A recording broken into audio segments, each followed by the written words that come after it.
I been watching her work for a very long time. ये interview बहुत दिनों से ड्यू था, बट हमने सोचा आजकल शायद सही टाइम है कि हम उन्हें इनवाइट करें, उनसे बात करें, उनके जर्नी के बारे में जानें।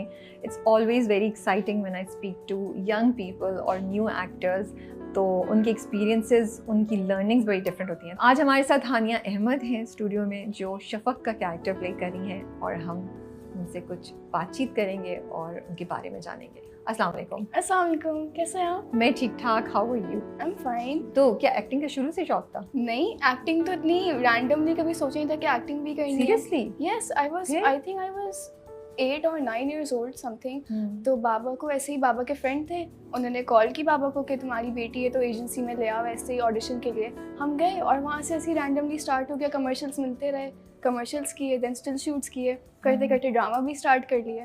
तो बहुत रैंडमली सब हो गया। ड्रामे का ख्याल कैसे आया? You wanted to do a drama? I was so small, मुझे नहीं पता था, वो तो मामा का आइडिया था। अच्छा। मम्मा ने जो बोला मैंने कर लिया, and I was enjoying it, क्योंकि मेरे लिए तो फन था ना। मैं तो छोटी सी थी, नए नए लोगों से मिलना और सब कुछ करना, तो मुझे तो बहुत मजा आता था। तो मामा ने जो बोला मैंने किया। पहला ड्रामा कौन सा था? मुझे याद नहीं है। How old were you? ये याद है? I think I was 10। Okay, that's very young, है ना?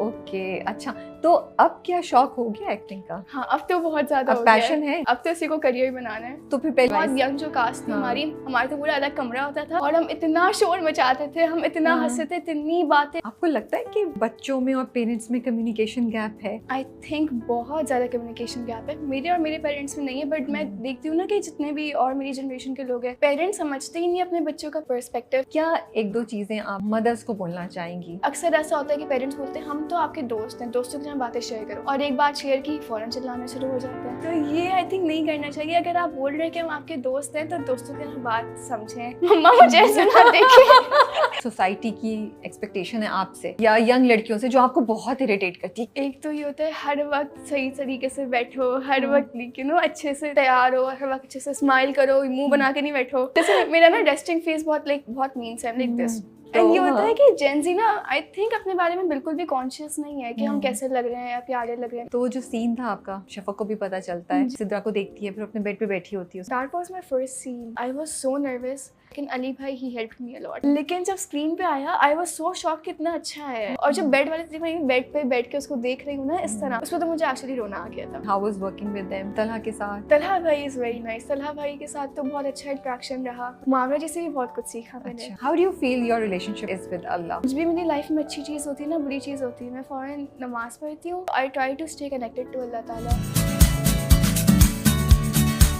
Hey guys, अस्सलाम वालेकुम, this is Rabia and you watching me on Khusha magazine. आज जो मेरी मेहमान है, छोटी सी क्यूटू सी हैं, बड़ी स्वीट सी, और हमने उनको बेबी बाजी में कभी मैं कभी तुम, देन उससे क्या बनना चाहती थी? देखें, पढ़ाई तो मैं भी कर रही हूँ और मुझे अभी बस इंजीनियर बनना है, एरोस्पेस इंजीनियर, लेकिन साथ साथ एक्टिंग भी करनी है और एक्टर भी बनना है। वाओ यार, ये जो नए लोग आ रहे हैं ना, माशाल्लाह कुव्वत अल्लाह बिल्ला, I am so happy to hear that, because I think education is so important. Yes, और वो आपको बड़े डिफरेंट तरीके से एक्सपोजर देती है और रिफाइन करती है। तो I am really happy to hear कि आप अपनी एजुकेशन कंप्लीट करेंगी।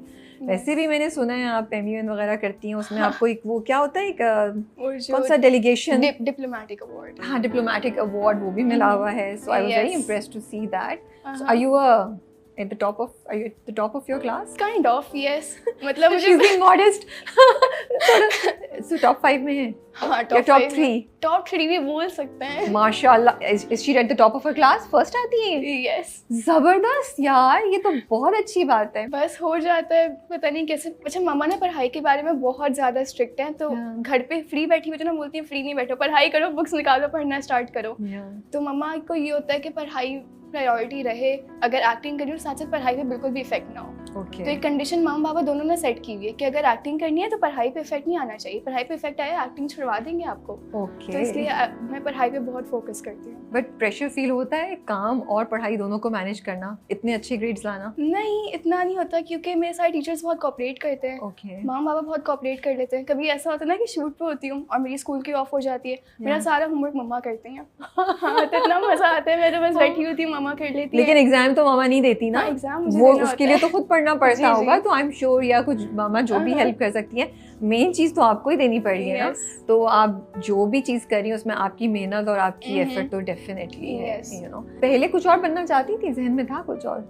हमेशा से इंजीनियर ही था। एक बार पहले मुझे शौक था कि मैं एस्ट्रोनॉट बनूं, स्पेस में जाऊं और बाहर सारे प्लैनेट्स वगैरह देखूं। मैंने कहा नहीं, ये बहुत ज़्यादा हो गया, एरोस्पेस इंजीनियर बन जाते हैं।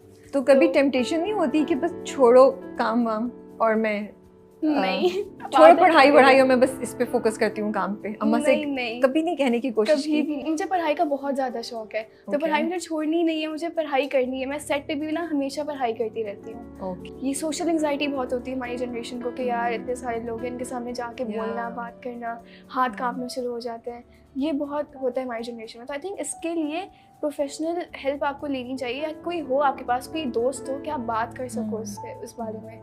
ये चीज़ अपने अंदर नहीं रखनी चाहिए कि हाँ ये है तो मैं किसी को नहीं बता रहा। But do you guys take this seriously? आप लोग अगर कोई आके आपको बोलता है कि मुझे एंग्जाइटी हो रही है या मुझे डिप्रेशन है, तो आप लोग उसको बहुत सीरियसली लेते हो क्योंकि this person is going through something, you know? I mean अगर मेरी दोस्त हो और वो मुझे बोले तो मैं बहुत सीरियस लेती हूँ। जैसे मेरी कोई भी दोस्त अगर आके मुझे ये कुछ बोला नहीं, वैसे किसी के साथ ऐसा हुआ ही नहीं, बट अगर कोई भी आके बोले ना तो मैं बहुत सीरियस लूँगी। ऑफ कोर्स मैं बहुत हेल्प करूँगी उनकी। I will try to do as much as I can.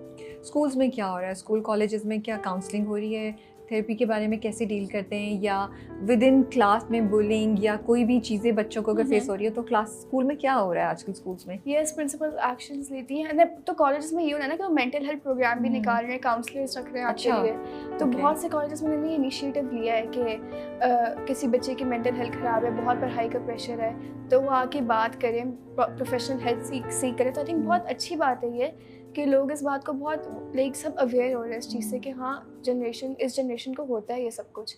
तो वो लोग बहुत कैजुअली ले रहे हैं इस बात को, कोई एक्स्ट्रा फील नहीं करवाते कि अच्छा इसको डिप्रेशन है, इसको एंग्जाइटी है। हाँ है तो क्या हुआ, आके हमसे बात करो, हेल्प ले लो। So there are no judgements attached. आप लोग दूसरे को ये कॉन्शियसली फील कराते कि something is wrong with you? नहीं, यू हैव एक्सेप्टेड इट। हम तो एक्सेप्ट कर लेते हैं, बिल्कुल चिल रखते हैं उसको, नॉर्मली ट्रीट करते हैं ताकि वो नॉर्मल फील करें। How do you feel your relationship is with Allah? क्या बहुत ज़्यादा बातें करती हैं या जब कोई चीज़ नहीं होती है तो खफा हो जाती हैं? क्या आपको कैसा है? कुछ भी मेरी लाइफ में अच्छी चीज़ होती है ना, बुरी चीज़ होती है, मैं फ़ौरन नमाज़ पढ़ती हूँ। कुछ भी होता है ना, कभी कभार ऐसा होता है कि मैं रो भी जाती हूँ नमाज़ पढ़ते पढ़ते, या कभी कभार बहुत खुशी होती है तो आई फ़ौरन उनको बहुत ज़्यादा थैंकफुल होती हूँ कि लगता है थैंक यू सो मच, आपने ये चीज़ करवा दी। तो ये है कि कुछ भी होता है, अच्छी चीज़ हो बुरी चीज़ हो, I try to stay connected to Allah ताला और उनसे हर बातें शेयर करना, और and I try to think कि हाँ वो हर जगह है, उनकी प्रेजेंस है हर जगह। तो सो स्वीट। जमा तकसीम कैसा आया आपके पास? बहुत रैंडमली, बहुत सडन आया।